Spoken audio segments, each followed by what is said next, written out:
নমস্কার, আমার এই ছোট্ট ইউটিউব চ্যানেলে সকলকে স্বাগত জানাই। সম্পূর্ণ ঘরোয়া উপকরণ দিয়ে ত্বক ভালো রাখার সহজ উপায়।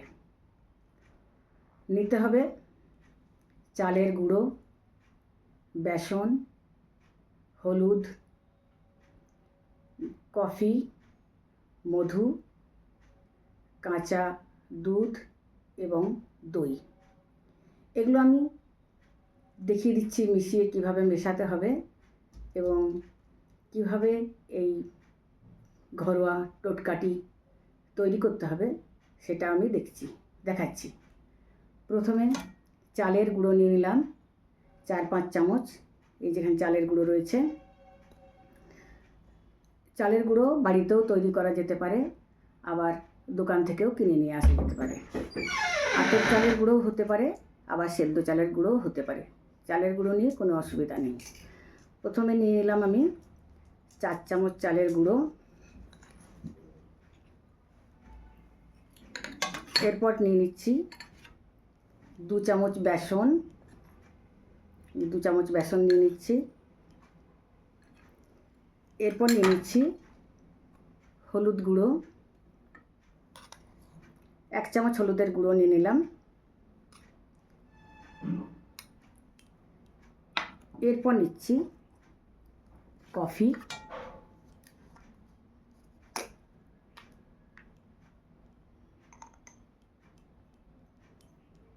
1 চামচ কফি নিয়ে নিচ্ছি।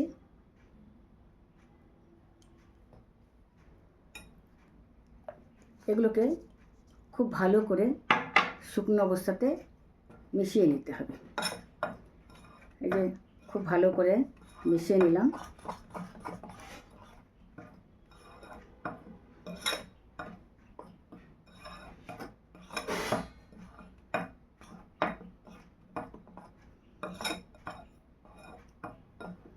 খুব ভালো করে এই সমস্ত উপাদানগুলোকে মিশিয়ে নিলাম। এরপর দিয়ে দিচ্ছি আমি দই দিয়ে দিচ্ছি। টক দই দিয়ে দিচ্ছি 2-3 চামচ আন্দাজ মতো, যাতে আর কি ভালো করে এটা মাখা যায়। 3-4 চামচ হলেও ক্ষতি নেই, যাতে এটা ভালোভাবে মেশানো যায়। টক দই দিয়ে ভালো করে মিশিয়ে নিলাম।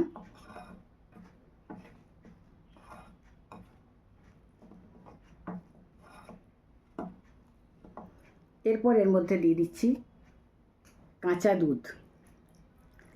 দুধ দিয়ে ভালো করে রেসিপিটি মিশিয়ে নিচ্ছি।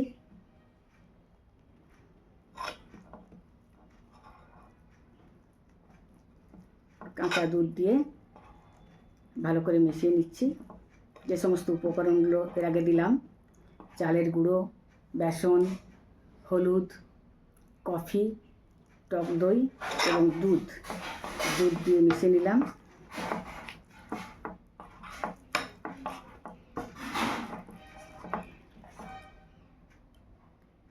আর একটু দুধ দিয়ে দিচ্ছি আমি ভালো করে মেশানোর জন্যে।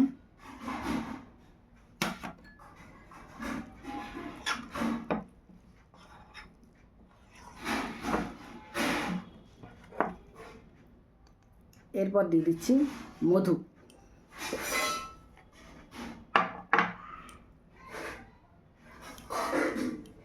মধুটা আমার শেষ হয়ে গেছে, ওই জন্য একটু কম মধু দিচ্ছি। একটু 1 চামচ ভর্তি মধু হলে ভালো হয়।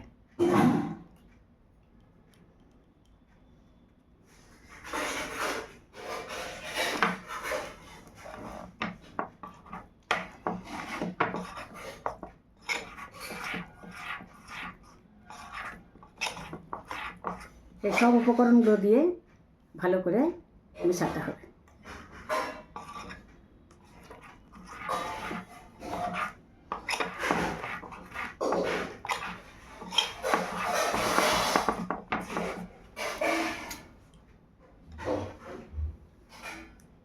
এরপর উপকরণগুলো মিশিয়ে নিলাম। এরপর প্রতিদিন স্নান করার আগে একটু করে ভালো করে সমস্ত মুখে, হাতে ভালো করে মেখে নিতে হবে। কিছুক্ষণ শুকিয়ে যাওয়ার পরে ভালো করে ঠান্ডা জল দিয়ে ধুয়ে স্নান করে নিতে হবে। সাবান টাবান বা ফেস ওয়াশ কোনো লাগানোর দরকার নেই। এটাতেই ত্বক পরিষ্কারও হবে এবং খুব উজ্জ্বল হবে।